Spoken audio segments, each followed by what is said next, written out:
Hello, my name is Patsy Ivy, and today I'd like to talk about my current awakening experiences and a Paul Selig retreat that I went to in 2020. Last week, I came into my office several times to make a video, and nothing came to me. So I went on to do other things. I wanted to be inspired to write, and one of the reasons that I started this channel was because I could not stop thinking about what I wanted to share. On Monday of this week, I woke up and felt dizzy, and I had the thought that maybe I should fast, but I ignored it and I continued with my day, and I made my drink and I did my yoga, and after my yoga I ate my breakfast and immediately got nauseous. I stayed nauseous all day until about 5 p.m. when I took a bite of an apple. And after that happened, everything came up and out. And I decided that it was time for me to do a 3-day water fast.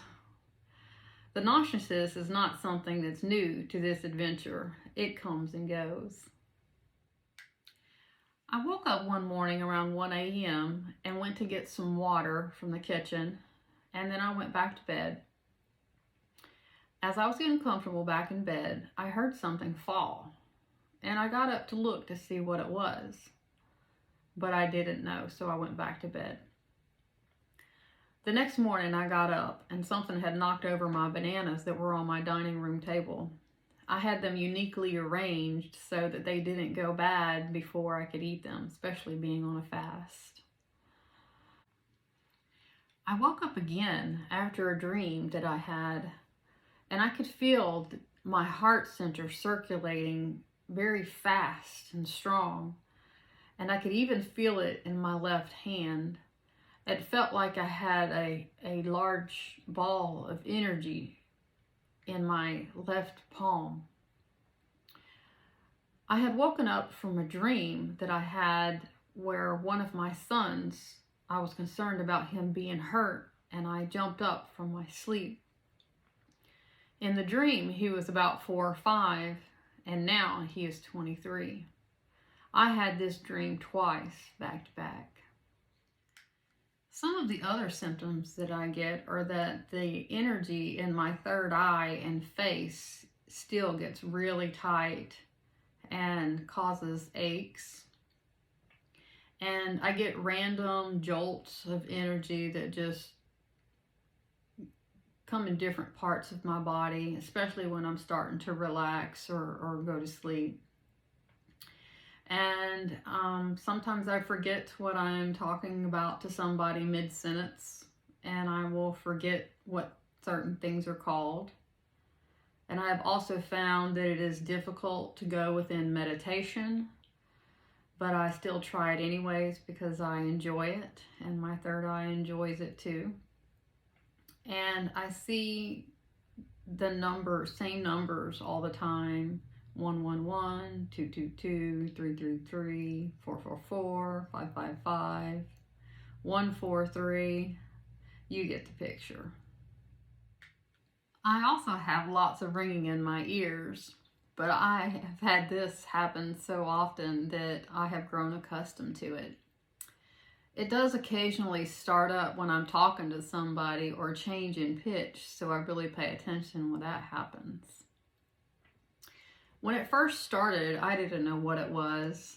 I was getting ready to go to bed and I had just laid down and I heard this ringing, and I got up to look around my room and checked out my air purifier, and I couldn't find anything.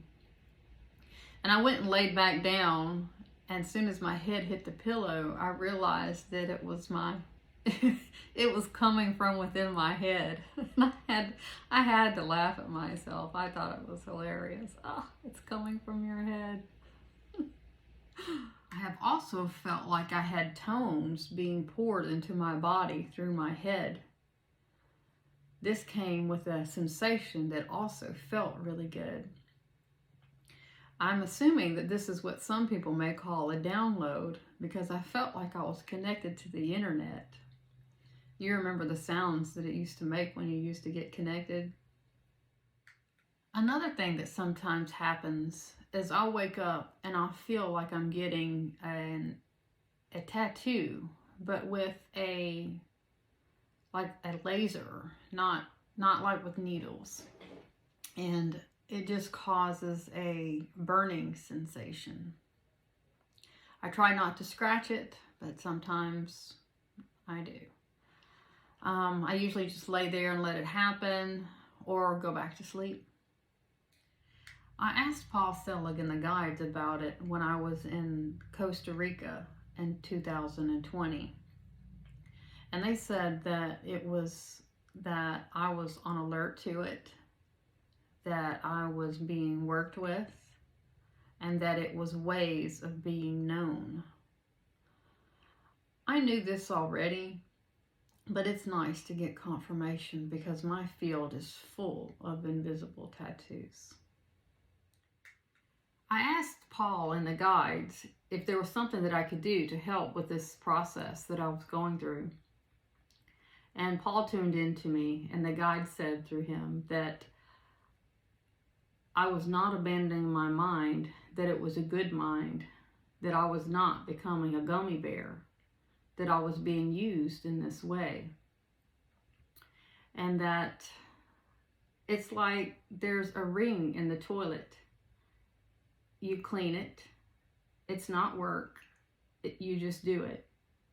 You need to stop working and start being, and just allow. So the last thing that I did before leaving to go to Costa Rica was to clean the toilets before I left. So I knew that this was confirmation that they were with me even when I was cleaning the toilets, and that I could release the fear of losing my mind in this awakening process, and that I just needed to allow the process to happen. So this is where I will stop today. Peace and love to you all. Namaste.